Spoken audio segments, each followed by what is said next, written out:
This video has been a long time coming. We've seen a lot of red flags cropping up over the years that show that the UK is changing for the worst, so I think it's about time we started addressing the absolute fucking state of the UK.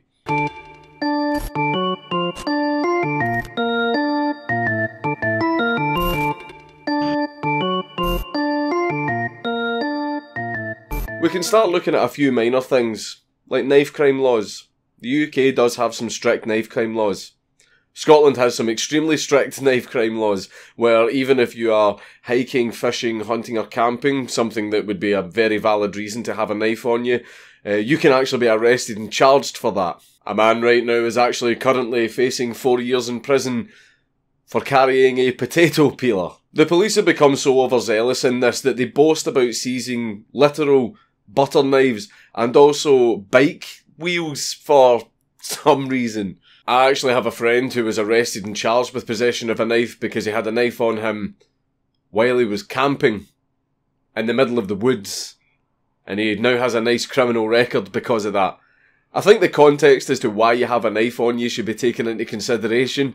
For example, if you're hiking, fishing, hunting, etc., then I think that's a perfectly valid reason for you to have a knife on you. However, if you're hanging around on a street corner with a bunch of your friends in an area that's known for gang violence and you all have knives in your pockets, well, that's a very different story. But even with the far overreach of knife crime laws, which most of the time punish innocent people that had no violent intent whatsoever, there has still been a massive surge in the frequency and severity of knife crime, especially in London, where you're getting youths walking around the streets, sometimes in just broad daylight, attacking each other with knives and machetes.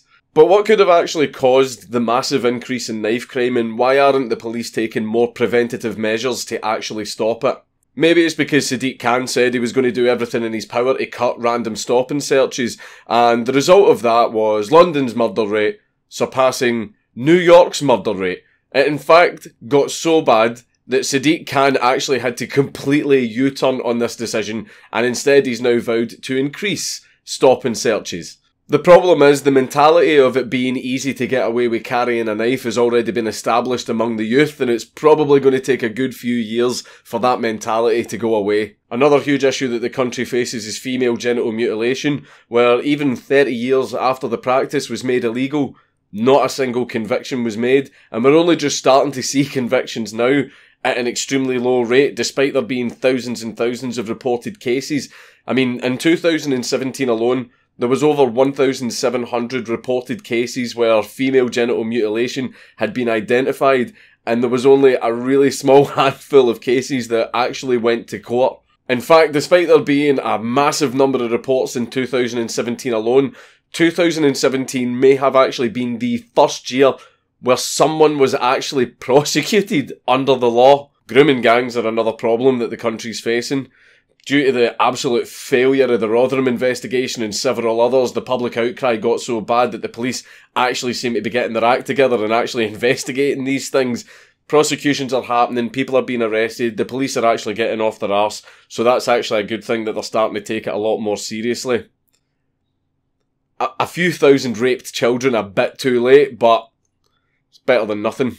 If the police need more resources for this, then I'm more than happy for my tax money being used to set up a special unit whose sole purpose is to investigate and prosecute grooming gangs. Fuck, I'll pay more tax if that's where the money's going. Another issue is the rise in far-left extremism, primarily Antifa. They mask up, come to our events, threaten us, assault us, threaten venues to get them to deplatform us, and can even stage premeditated and pre-planned attacks on people that they have deemed to be fascists, all with no further action or investigation from the police at all.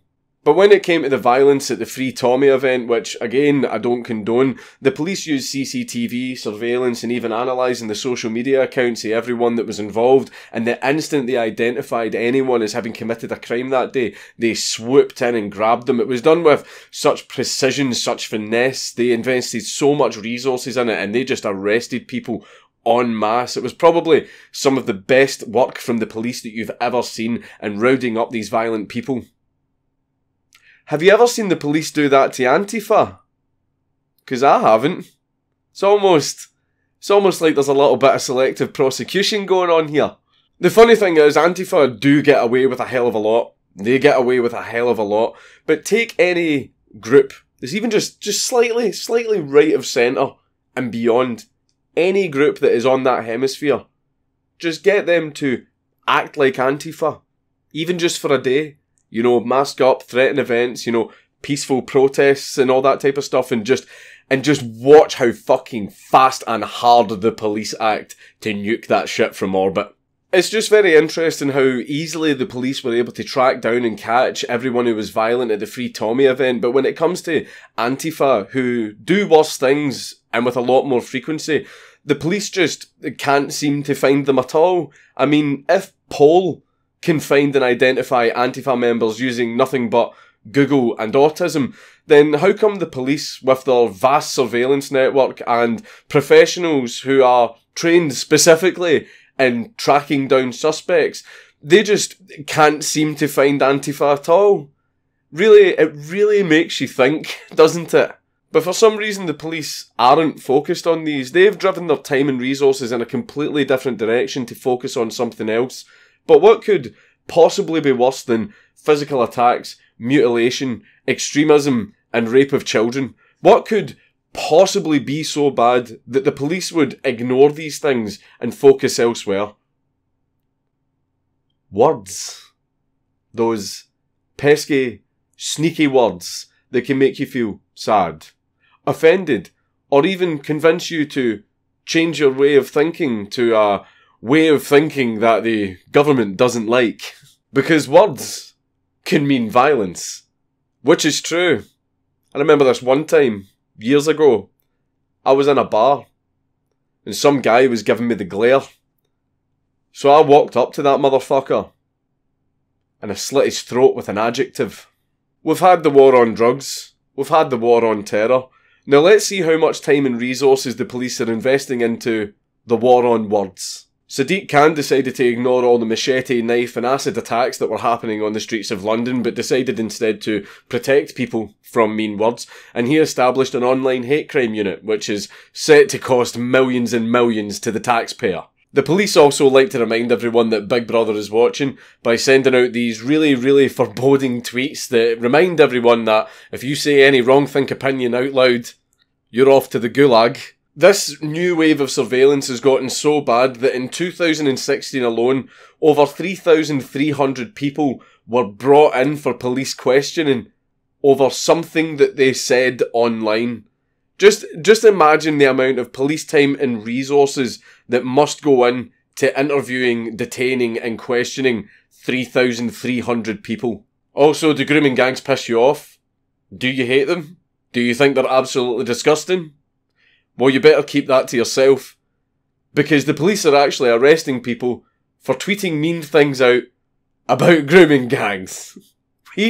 We currently right now have people in jail for tweets, but for some reason our media has the cheek to fucking bitch about Erdogan. We're also going to give higher sentences to people that view extremist content online, and when they say extremist content, they mean things like jihadi extremism or right-wing extremism, which is absolutely fine, but it doesn't mention anything at all about left-wing extremist content. It's funny that, isn't it?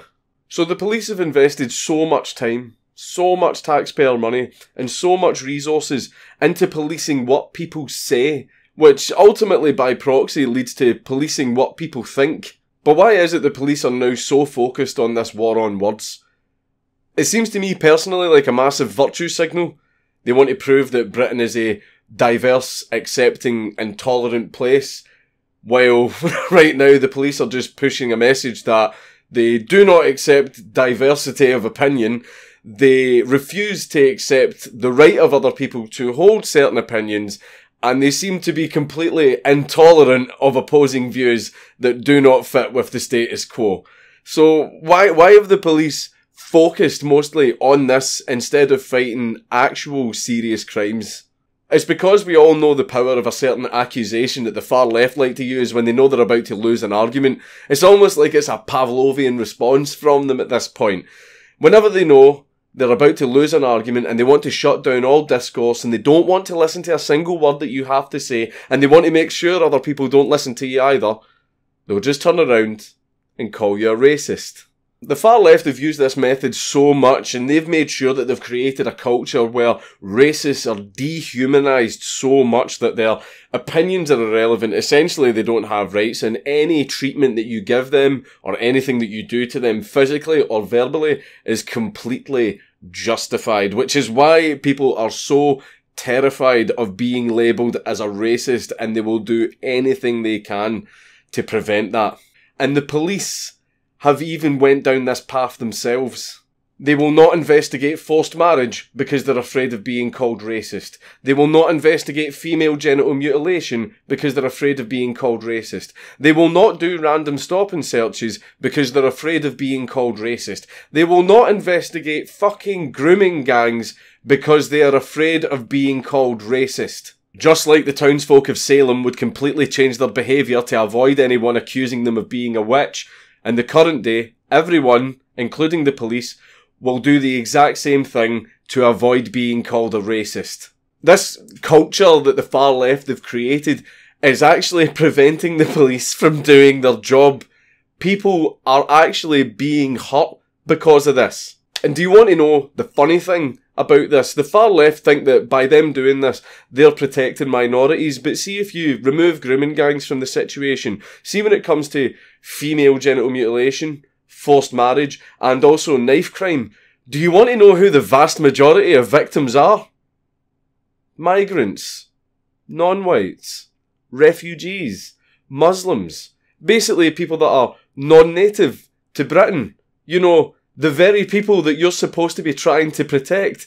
You have actually created a culture where police will mostly ignore these crimes and not properly investigate them.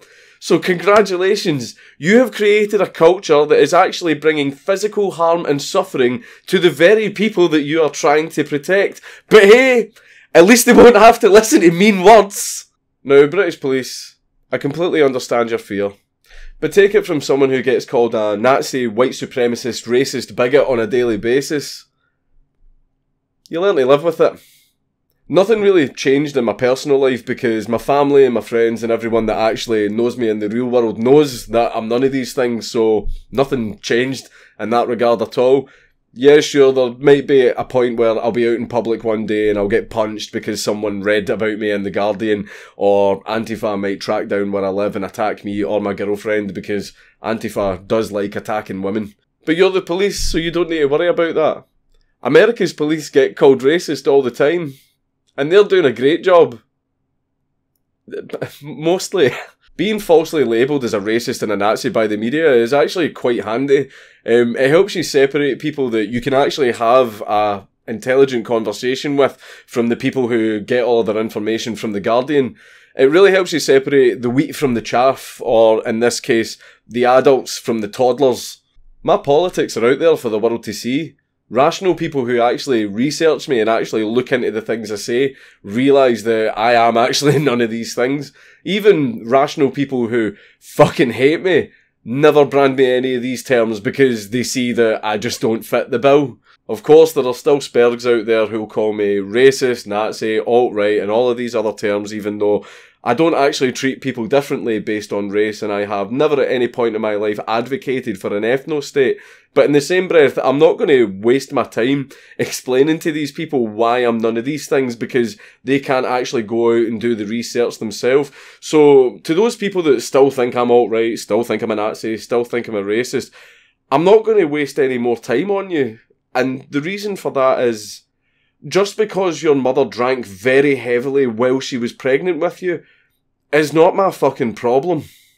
To get back on point with the video, ultimately things in the UK need to change, and the people that are in power right now are not going to bring us the change that we actually want. What we need is freedom of speech, a rule of law that is actually applied completely fucking equally, and an absolute respect for individual rights.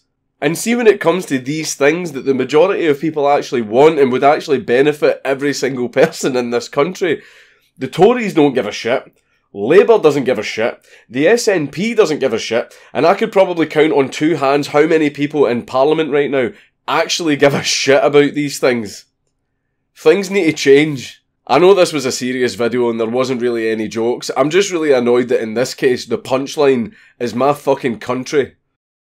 It's Count Dankula on YouTube. Everybody should subscribe.